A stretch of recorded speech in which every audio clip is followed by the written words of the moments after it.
అందరికీ నమస్తే. అసలు ఎవరు ఎప్పుడు పాపులర్ అవుతారో తెలియదు, ఎవరు అన్పాపులర్ అవుతారో కూడా తెలియదు కదా. సో ఏంటంటే ఇక్కడ ఈ అలేఖ్య చిట్టి పికల్స్ వాళ్ళు ఈ రమ్య అనే అమ్మాయి ప్రజెంట్ అంటే అసలు బిగ్ బాస్కి కూడా వెళ్తుందంట. సో ఇది షాకింగ్ అనిపిస్తుంది. పెద్ద ఛానల్ వాళ్ళే పోస్ట్ చేయడం అయితే జరిగింది. ఈ అమ్మాయి అంట సెలెక్షన్ కూడా రమ్మని చెప్పారంట.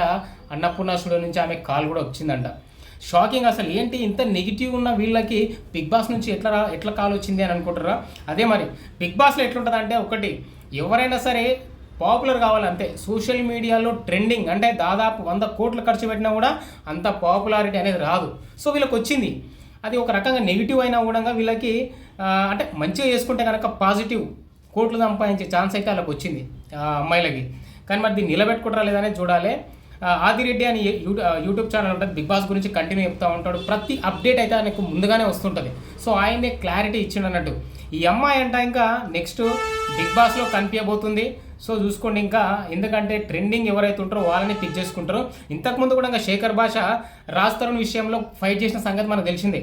జస్ట్ ఒక 2-3 వీక్స్ ముందే ఆయన పాపులర్ అయినట్టు యూట్యూబ్లో.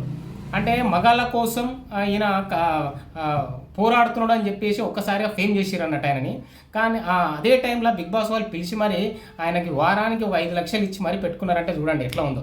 సో అదే దారిలో ఇప్పుడు రమ్య ఈ అలేఖ్య చిట్టి పికల్స్లో చిన్న చెల్లెలు అన్నట్టు. ఆ అమ్మాయి ఎక్స్పోజింగ్ బాగా చేస్తుంది, బాగుంటుంది, చూడనీకే కూడా అందంగా ఉంటుంది. కాబట్టి నాగార్జున గారు కూడా ఓకే చెప్పారంట. ఎనీ మినిట్ రేపటి ఎల్లుండి 3-4 డేస్లో అంట ఆమె పిలిపించి ఆమెతో మాట్లాడి అగ్రిమెంట్ మీద సైన్ చేసి కొన్ని లక్షలు కూడా 10 lakhs ఇవ్వబోతున్నారని చెప్పైతే సమాచారం వస్తుంది.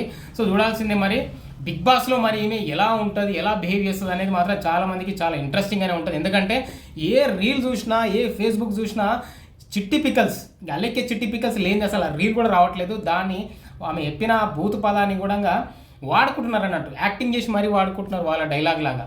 అంటే అసలు ఏందిరా బాబు అసలు రీల్ మీరు స్క్రోల్ చేస్తే అయిపోయి అదే వచ్చేస్తున్నది. ఒక బాయ్స్కి అనేది ఒక మోటివేషన్ లాగా అయిపోయింది అన్నట్టు. అంటే ఫ్యూచర్లో నువ్వేం చేయకపోతే, కనీసం నువ్వు పిక్కలు కూడా కొనకపోతే అమ్మాయికి ఏం చేసి పెడతారో, నువ్వు బంగారం ఎలా కొడతావు అన్నప్పుడు వాళ్ళు ఏదో ఒక వర్క్ చేస్తున్నారు అన్నట్టు, హార్డ్ వర్క్. అరే నిజమే కదా, మోటివేషన్ ఏదో ఒకటి చేయాలి, మనం సాధించాలని చెప్పేసి అయితే ఫీల్ అవుతున్నారు కొంతమంది అబ్బాయిలు. దాన్ని కూడా రీల్స్గా చేసి అప్లోడ్ చేస్తున్నారు. సో మరి బిగ్ బాస్లోకి వెళ్తే కనుక ఇంకా ఈమె నెక్స్ట్ లెవెల్ ఉంటుందని చెప్పొచ్చు అన్నట్టు ఈమె లైఫ్ అనేది. ఎందుకంటే ఇంతకుముందు కూడా ఒకసారి ట్రై చేసిరంట, అప్పుడు సెట్ అవ్వలేదంట. ఈ అమ్మాయిని తీసుకోవాలా వద్దా అని చెప్పేసి అయితే ఆలోచించారంట బిగ్ బాస్ వాళ్ళు. సో ఎవరైతే సోషల్ మీడియాలో మంచి ఫాలోయింగ్ ఉంటే ట్రెండింగ్ ఉంటుందో అలాంటి వాళ్ళనే పిక్ చేసుకుంటారు వాళ్ళు. వాళ్ళకి కావాలి ఎవరికైతే బాగా పాపులారిటీ ఉంటుందో అలాంటి వాళ్ళు లోపలికి వస్తేనే వాళ్ళకి ఈజీగా వ్యూవర్షిప్ అనేది బాగా పెరుగుతుంది. సో అదే వాళ్ళకి కావాలి. సో ఈ అమ్మాయి విషయంలో ఇప్పుడు అసలు ఎక్స్పెక్ట్ చేసిన దానికంటే హై రేంజ్లో వచ్చింది అన్నట్టు.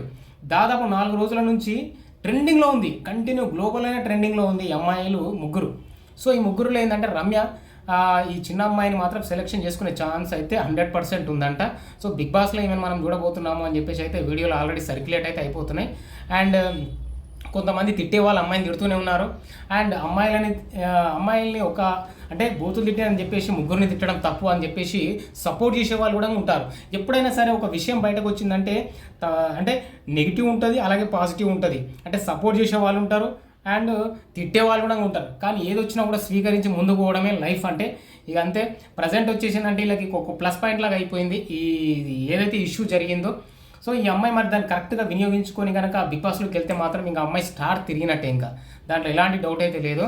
కానీ కొంతమంది అనుకుంటారంట అదేంటి ఇలాంటి అమ్మాయిల్ని బిగ్ బాస్లోకి తీసుకెళ్ళి కూర్చోబెడతారా, అసలు ఏంది విచిత్రం అనుకుంటున్నారు. కానీ అదే బిగ్ బాస్ అంటే అలాగే ఉంటుంది.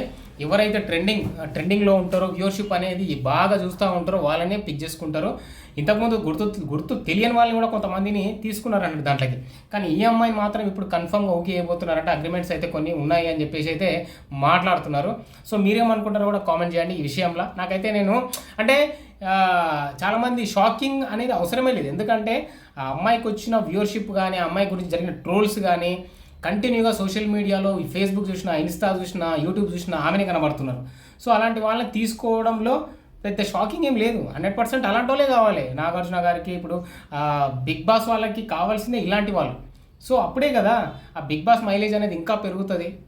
సో కాబట్టి ఎంతైనా ఇవ్వడానికి అయితే రెడీగా అయితే ఉన్నారంట మరి వాళ్ళకి. సో మరి ముగ్గురు ఇట్లా ఏ అమ్మాయి వెళ్తుంది అనేది చూడాలి. కానీ రమ్య వెళ్తుందని చెప్పేసి నాకైతే తెలుస్తుంది. సో ఈమె ఏంటంటే చూడడానికి బాగుంటుంది, అందంగా ఉంటుంది, గ్లామర్ షో చేస్తుంది బాగా. కాబట్టి ఇవి ప్లస్ అవుతుంది, 100% అయితే ప్లస్ అవుతుంది. సో ఇంకా మిగతా వాళ్ళంతా షాక్ అయి కూర్చుంటున్నారు, అసలు ఏంద్రా బాబు ఈమె ఎట్లా పోయింది అని చెప్పేసి. తిట్టే వాళ్ళైతే బూతులు తిట్టే వాళ్ళు కూడా ఆమె తిడుతూనే ఉన్నారు కంటిన్యూగా. తిట్టడం మనకి ఆపేస్తే బెటర్ ఏమో అని నేనైతే అనుకుంటున్నా. ఎందుకంటే కంటిన్యూగా తిట్టి ఇంకా అలసిపోవడం తప్ప ఏముండదు, ఇంకా వేరే పని చేసుకుందాం అన్నట్టు అయితే కొంతమంది అనుకుంటున్నారు. సో మీరేమనుకుంటారో కామెంట్ చేయండి. ఇలాంటి వాళ్ళకి బిగ్ బాస్లో ఉండే స్థానం ఉందా లేదా అనేది కామెంట్ చేయండి. జై హింద్.